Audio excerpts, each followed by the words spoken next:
Hey guys, so this video was inspired by a message that I received from Joey. Thank you so much, Joey, on Facebook. And I'll post it here, but basically what the message was saying is, do you ever think about why you were the victim of so many traumatic experiences? And the answer to that is yes, yes, yes. I thought about it all the time. That's actually part of the cycle that you get into. But yeah, I kept like, why me? What am I doing wrong? And that was something that I had to like really just learn about. What I know now is that I was a trauma magnet. And I'm just gonna break it down for you. Like, again, I've been doing research on it for this video. And the one website, they listed these 4 things and they listed them as reasons, but to me, they're not so much reasons as just like traits that I had, that I think that people who were aggressors or assaulters, they looked for people with these traits. Okay, so we're gonna go with the first one, which is doormat. Totally relate to this. It happens often with people who grew up in domestic violence situations where like you just want peace and you think, if I can take the burden, if I can take everyone's bad feelings and anger and pain, if they can just unleash it all on me, then maybe they won't do it to each other and then we can have peace. I've had several relationships, not necessarily romantic, but just relationships where I was a doormat trying to just make peace everywhere else, you know. So okay, number 2, a big one for me is self-blaming. When you're the person that's like, okay, everything that's happening to me, I must be doing something wrong. I am at fault. It's my responsibility. I have to take it all. I blame myself. Man, so many things have happened to me where that was my approach. It was never about blaming the person doing it to you. It was finding whatever reason you had to say, no, they were justified, or no, it was you caused them to do this to you, or you left yourself open for them to do this to you. Again, you're still blaming yourself, right? So that was a big one for me. Number 3, maybe the biggest trait that I had when I think about it, and that's just being socially withdrawn. I've mentioned this before, but as a kid, I was kind of separated from the rest of my family. I was in the corner. I would observe them interacting with each other, but I rarely participated.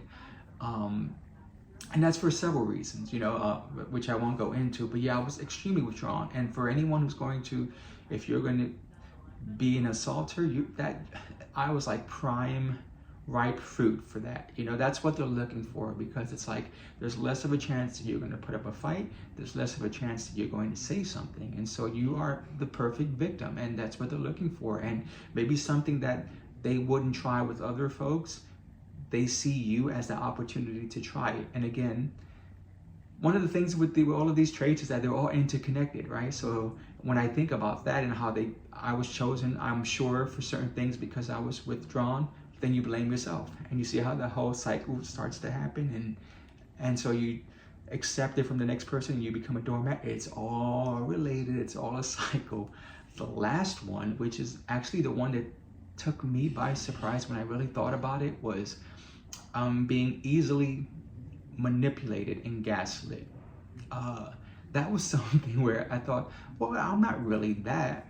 But the more I thought about certain situations, certain relationships that I was in, I was totally gaslit. And duh, that's the whole definition of being gaslit, right? It's like you don't know, your reality is kind of warped. And my reality was warped even after the relationships had ended, where I thought, oh, that wasn't me. It was totally me. I was gaslit so many times. But I was unaware of it, right? So yeah, those are the 4 traits that will cause someone to be a trauma magnet, will cause things to continually happen to you. Now, so what do you do about it? Obviously, I've said this before, I'll say this again, the number one thing you can do for yourself is go to therapy. You know, you can talk to your parents, your friends, go to church, you can do whatever you want. But any advice that you get is going to be limited or skewed, or someone will give you their best advice that they can think of, but it could be the totally wrong advice for you, you know? So you need to go to a professional who's trained in this, and someone who's not involved in your life, who's not going to take sides or look at it, you know, someone who's going to be able to call you out on the things that you need to be called out on, but still be able to be fair and objective in their advice, their opinions, their whatever they need to tell you to get you to accept what's going on, to see what it is, and to move forward from that, you know. So of course, that's my number one bit of advice, is seek therapy. But in the meantime, if you're not there yet, or if you are in therapy but you just haven't had that breakthrough yet, the next thing that I would recommend is just doing research, because it's harder for you to be treated like a trauma magnet when you know the situation. You know, like, now that I know these things, or once I did learn what these things were, I was able to spot them out quickly and earlier than I had before. And part of that, of knowing what's coming, you do get a little bit of strength, even if it's enough to say, wait, I don't know about this relationship, and you end it.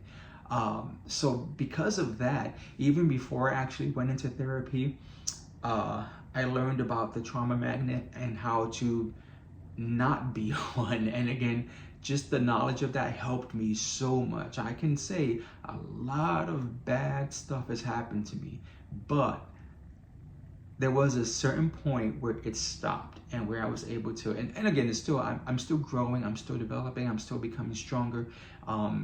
But there's definitely a certain point where I'm like, at least this, I'm going to draw the line here, and none of this is going to be acceptable. And I'll continue working on being better and making other things unacceptable, right? So again, still in the process, but I can say that I am no longer a trauma magnet.